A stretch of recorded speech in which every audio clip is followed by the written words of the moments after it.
the smoke molly.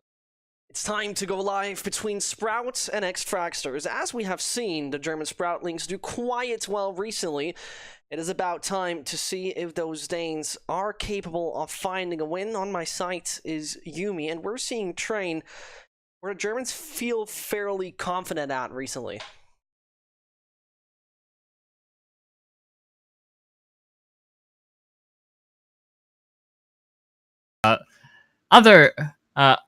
Usually the Danes, actually, we're seeing at the top tiers of CS make use of the Org for the long distance that you can take all these fights with. But I'll be interested to see how Fragsters decide to approach this, since they'll be starting on that T side primarily. This is where you can really see whether they've got any sort of preparation coming into a map like Train.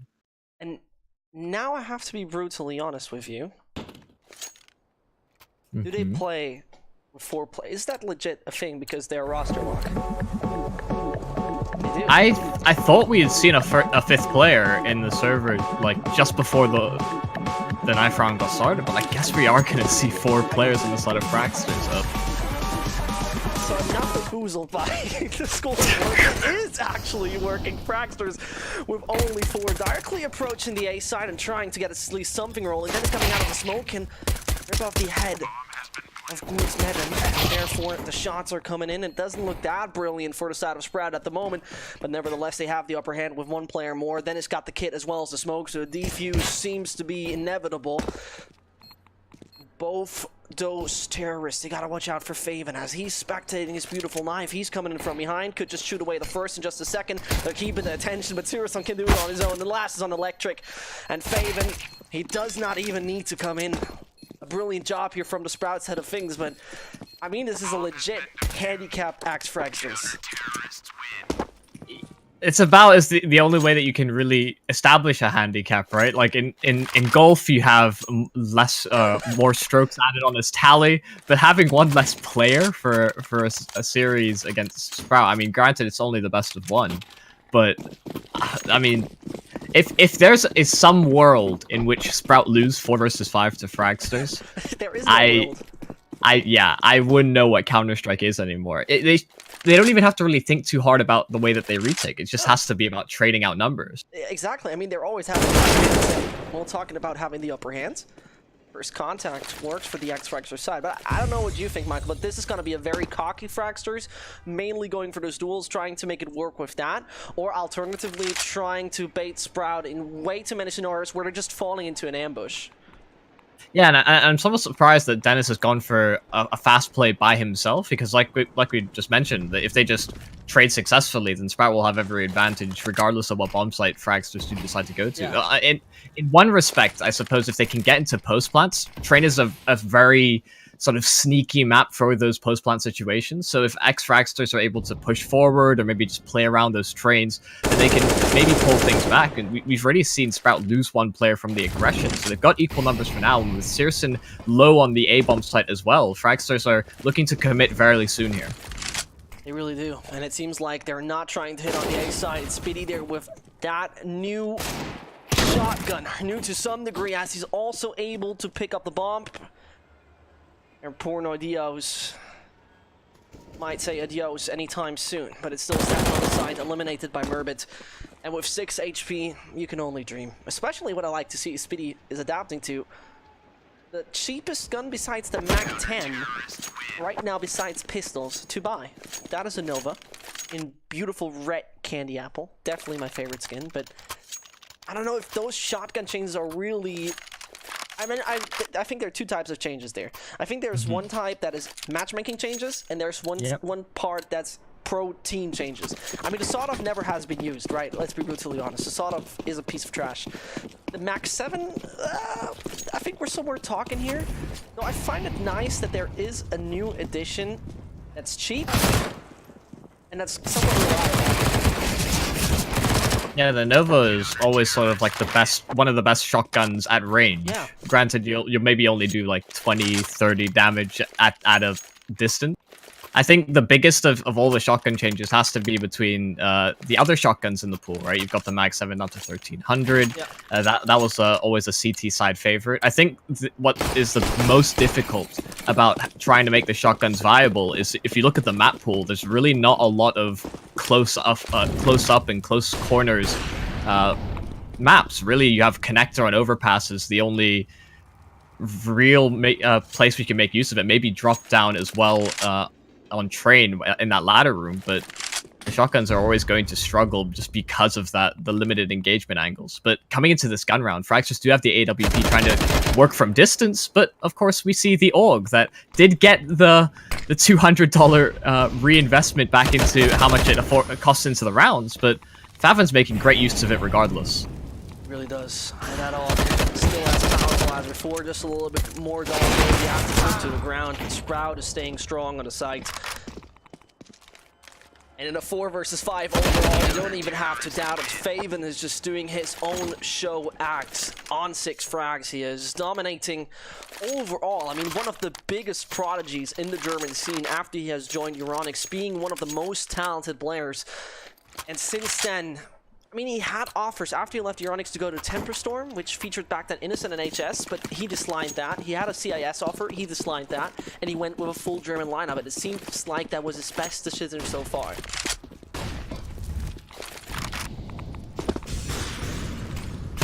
Really, the only way I see Fragsters winning rounds on this T side has to be off full-on executes towards either of these bomb sites, right? You have to make use of those smokes and try and close the distance, get yourself into a post plant in which Sprout will have to deploy some counter utility of their own. But they're just going for these fast plays and just trying to land fast shots. There'll be one going the way of Fragsters, but still just a huge disadvantage off the get-go.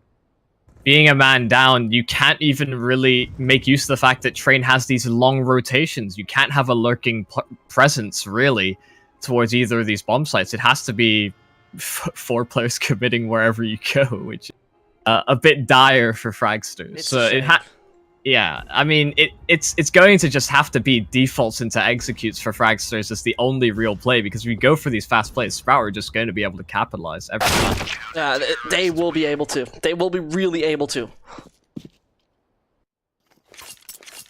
But I really feel sorry. I mean, that's... You know, you have to see, Fragsters was once a promising team, back when Refresh was there with Bubsky, and then it all fell apart. And it's sad. I mean, this is a story of young... I mean, they were one of the youngest teams, maybe besides Avantgarde. And then they're falling apart like this. Yeah, I mean, it's always a problem with the growing scenes and really trying to establish new talent in the scene, is that those rosters don't tend to stick around for too long. And it's a shame that that's the same fate that Fragsters are met with, because... like you said, there are so many prospecting talents, and they were really beginning to rise through the ranks. But now they're stuck in this situation where they've only got the core 3, and they can't even muster a full 5 for an official. So it does come. Yeah, it comes down to roster locks, like you mentioned as well. I mean, it's heartbreaking. I mean, it's really heartbreaking. Yeah. If that doesn't get you disgruntled, then I don't know. I'd be super unhappy. I would not even be mad. I would just be unhappy. And Zero-Sun probably unhappy about not killing the guy up there in front of the B site. Nevertheless, Ex-Fragsters should not really stand a chance. Suppressive fire coming in from Murbit, as he then takes out another Dane. Doesn't look too good anymore. It doesn't look too good anymore. Yeah, anymore may be a bit of an understatement. It's right? true. I mean, Yeah. It never looked good. No, right, but I mean, at the beginning when you're in a 4 versus 5, you think maybe there's a chance, but I mean, they're just getting picked apart from every single fight. Not even a single point of damage done to Sprout in this. And they're going to maintain the double up setup going into this. It seems like Fragsters, they're taking a page straight out of Sprout's book. They're using the double up setup themselves. And I suppose you just have to go for this pick-based style where you're going to hold and make sure that if Sprout do go... Okay, they've gone for a third one? I mean, you have to think about it like that. It's the best option right now in that sense that you can always one-shot people, and because it's one-shots, you know, it's easier to pick them one by one. I don't know what Fragsters is thinking. I don't know if they're taking it serious anymore, but that's my explanation. Well, maybe the best option. 3 orcs in play. 6 out of 10, Michael. Yeah, I know. It was a bit poor. I'd heard you say it. I was gonna compliment you, but yeah, it didn't seem like you'd even done it intentionally. So I knew it was done intentionally by you. I mean, if you wouldn't have said it previously, I would have let that one slide. But otherwise, I mean, oh, okay. That's decent. Adios, Spitty. Searson will answer back with his own AWP. Okay, he's doubled down, and as the small glimmer of hope in the round is quickly just... It's overcast. Imagine they would have rushed with a player up there, because they would have had someone else on the server. That would have been brilliant. But at the end of the day, you have to play with 4 players. Yeah, and Torben, he's beginning to think about his options, and he will fall once again to Searson. He's locked out this B-bomb site. He does have the bomb at his disposal as well. He will continue to have eyes. Stavin has been able to lurk his way out towards the A-bomb site, but Mirabit, in a bit of an off angle, does spot him, takes him down to 25 HP, holding his ground with the Org at range. Will instead be Favin to dispatch of Stavin. So, a 7-0 scoreline, as you would expect given the numbers of fair. Ex-Fragsters still struggling to get the first round on the board. Of course, even if they do win a round and then lose the next, we can kind of touch upon the new economy changes that have been made so that they wouldn't be harshly reset. They'd still have chances to reinvest regardless. But... yeah, at the same time, they would also still have 4 players. Exactly. So it's nice to spectate there at the end, but it wouldn't really help the situation. Maybe this push would help the situation overall. Can't really do so as they're flamed off on ramp, and they're instantly pushing in, but the nades, they're so perfectly flying down, and those rifles off the Sprout side doing just exactly the job, exactly what they were made for. Faven can't even arrive at the crime scene anymore. He's too late. Yeah, Ex-Fragsters dropping like dragonflies. Of course, one of the yeah. I know where you're coming from. Yeah, of course. One of the players in which it hasn't actually attended this game on the side of Ex-Fragsters. What a shame. One of the core 3 that apparently just couldn't schedule off the date. Guys, I got football training. Come on, I can. It's actually one of the Lund family, but... Lund family? The Lund family. Dragonfly and Steven are brothers. Oh. And their coach was also one of their brothers. So it's basically 50% of Fragsters used to be the Lund family. I see. Oh my god, that triple nade is gonna destroy Dennis. He decided to just sit through it. He saw all of them fly through. He still wanted that frag, but nobody on the side of Ex-Fragsters would even give him the peek. They've brought it to equal numbers, but Spitty's gone and made an initiative play. He's pushed through T-Con, and he's going to be able to flank out those Ivy players. So Stavin's left alone, and he's just huddled in the corner, sitting by the trash bins. This is likely the fate of Ex-Fragsters for the rest of this game as well. Maybe able to get a consolation frag, just, you know, add to the stats a little bit. Nah, not like that. And I mean... Not even given the chance. Modern times require modern solutions. Ex-Fragsters with the nades were doing exactly that, but when you're down by 1 player and you have to attack one of those bomb sites, you're just having one hell of a riddle to solve. And Fragsters still down. I don't see any glimpse of hope at all throughout the entire match. Yeah, it's gonna have to be... I mean, the slow play just has to work out for Fragsters once, surely. Right. Sprout are getting very ambitious with their peaks. They're getting a very aggressive looking for the fast flanking opportunities when they see them, because they know that Ex-Fragsters are going to be grouped up when they do commit to certain parts of the map, either Ivy, T-Con, or ladder. But there will be a back and forth trade in that position. Dennis will answer as well on towards Ivy, but they're just pushing and just winning almost every single duel as well. Like, even when Fragsters have an opportunity to get an opening, they're losing that opening again. Oh, and you gotta say, this is... I mean, I think Titanic wasn't so much of a dramatic movie as this scene is right here. Fragsters just down by 10 rounds. Gotta play with 4 players. But I mean, I think they... You know, I'm not a fan of participation medals, but just playing with 4 players and still, like, not doing this. But I think at one point, if you have too many losses, the rulebook of Esea forces you to forfeit the entire season or something. So they have to play. That's maybe even worse, but those nades, the angles they hold. Torben might get a frag, could even capitalize on the second, might be hungry for the third, but Sirison can just dodge that. And as though Fragsters have killed two, they're just in a man equalized situation. At the same time, Urbit has flanked around. One is just coming maybe down Pop Dog anytime soon.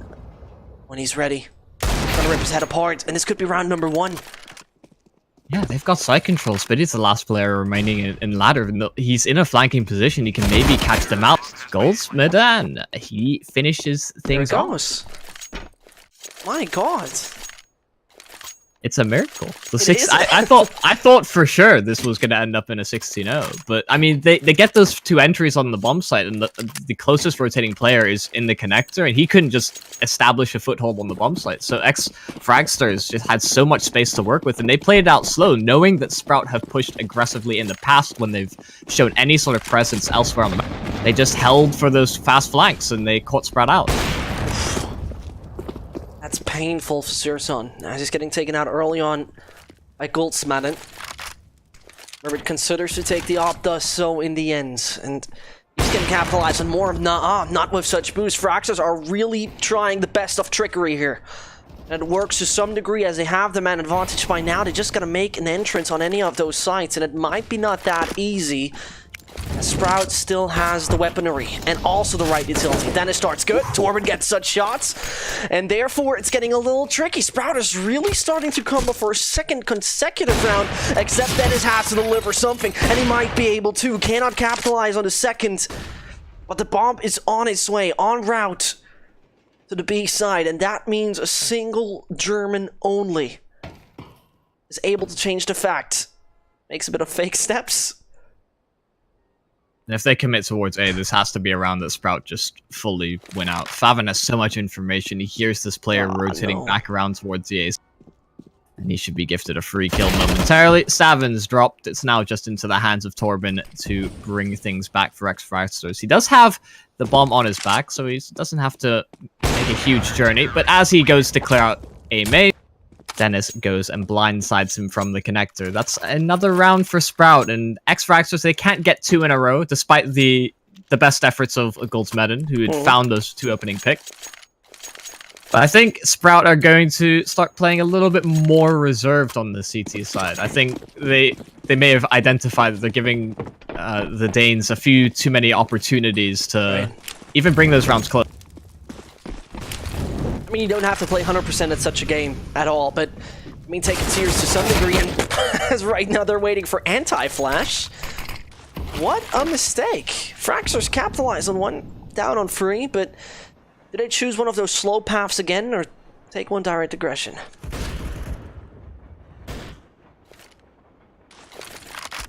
Slow play once again being deployed by Ex-Fragster.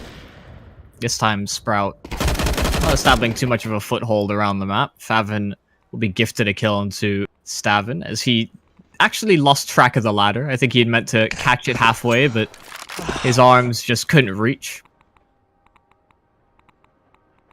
But both players on the side of Fragsters are very, very separate on opposite points of the map.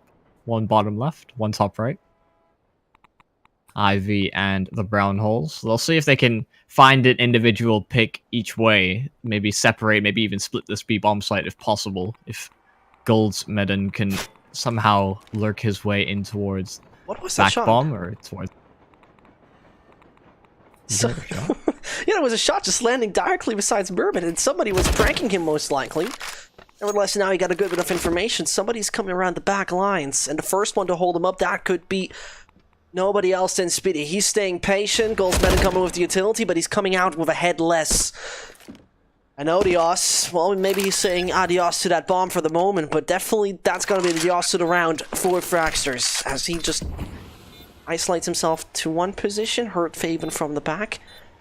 He should not stand a chance when Murbit is being elevated. This is disaster, Michael. This is a real disaster, and you hate to see it.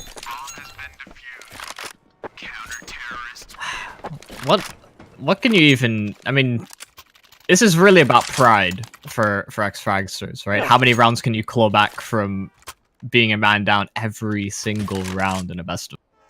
And so far, they've done a commendable job getting even the one round, in all honesty.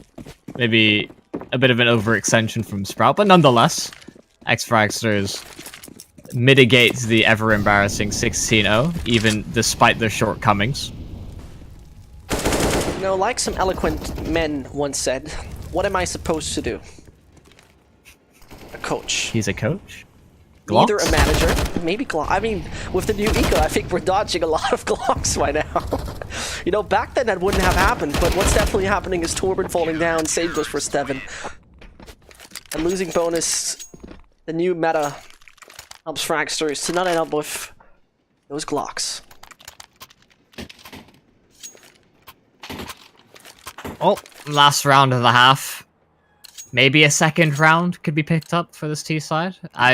So far, Goldsmedden has found a couple of picks on scoped weaponry, but not quite the scout has been used just yet. We'll see if he's able to replicate the success that he had on the AWP previous. Oh no. That'll be a great opening up. Stavin finds Mirbit over towards Ivy. There is another player to pick up the pieces in that position, so not quite an exploitable angle just yet for Ex-Fragsters, but Favin and Spitty, in synchronous fashion, they flank out the brown holes and just shut down the B presence there from Ex-Fragsters.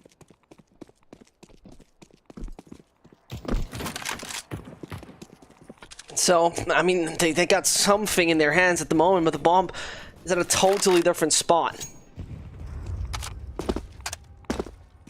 And therefore, I don't really have any high hopes. Those Stavin at least can capitalize on that. Sirisan definitely just plays the 5-7 at the moment, a really weird sight by now. Here's all the utility, but they know, oh, he can dodge that, and he can even capitalize on it. Can't go far, is only tagged for the wall, and this is where Favin will now chime in, go a little wider, swing out, and gets the kill. 14-1. A little bit of a bait and switch at the end. Good team play from Sprout, despite this probably being a fairly low effort game from them. I think the CT side is where things can maybe pick up. I'm being very... I don't know, I'm hopeful that they can at least get a couple of rounds on the CT side of things, because working from man disadvantages isn't something that's too obscene or maybe unheard of on that CT side, just because you can spread things out. Maybe if you can get the AWP up, there's multi-kill potential there. But I do somewhat expect Sprout to just go full speed ahead and just plow through their opponents here. Of course. Of course, trying to make use of the trade potential. It will be 2 sets of equipment being picked up in Mirbit and Spitty for that T. Singular set of equipment on the side of Fragsters is Goldsmedden, but they've lost 1 player on A already. A couple of seconds elapsed, already a man down further than they were at the start of this round, and the full execute's coming through and straight through the smoke because Goldsmedden been dropped. Stavin gets blindsided, and there's just not a chance for Fragsters to even find a frag. It's just devastating for them, and they hardly stand a chance at the moment. With poor Nodios trying for the best, Faven already pushing through, trying to get a kill, and I mean, it's an army that's standing in front of you, and what do you want to do as a single soldier? You hardly stand a chance. And it's painful. You should just put down your gun and say, take me as a prisoner of war. Yeah, so I don't know if you listen to history classes and how we Germans did with those sort of things, but I don't know if that yeah, it's a changed time. It's 2019. Can't be mystery. 2019, everyone. And as we have talked about the change in the economy, take a look. We see 2 shotguns. I don't think that's indicative of them actually wanting to use the shotguns. I think it's more about just of course having some fun with it towards the end. This is going to be a post plant straight away, but oh, they might actually have a way back into this. Stavin finds one with the shotgun from the back lines. He somehow lurked his way out from the red train, and it is a bit short-lived. He only gets the 1 kill. Goldsmitten, his position should be known, and he's eventually taken care of. So that's a 16-1, as you would expect given the number situation from the very start of this game, and not quite what I was expecting coming into our first ever cast together in the MDL. You know, this is a story to be told, isn't it? I mean, I honestly thought like we're going to see a 5 versus 5, maybe Sprout struggling a bit like they did previously with Uruguay in the previous match, but a 4 versus 5 is... I never really, honestly, in all those years, I never saw a 4 versus 5. I'm not sure if you did, but never ever. I've seen them, yeah, you usually only hold that down to qualifiers or, you know, some inexperienced players coming up and they didn't expect a qualifier to go quite as long. Someone has to go for their bedtime, you know, something like that.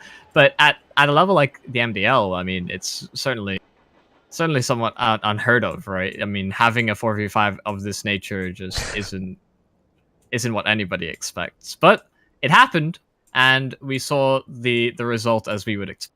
Yeah, and therefore Sprout is going to stay in the top 8, whilst Fragster is down with 12 points throughout 16 matches, won in total 4. A shame to some degree, but unfortunately that's how the Danes end up tonight. I mean, unfortunately we don't have another match, Michael. Otherwise I would have said let's go for that one and this one, but we're trapped in a situation of only one more playing tonight, and that will be LVLC versus Vitality.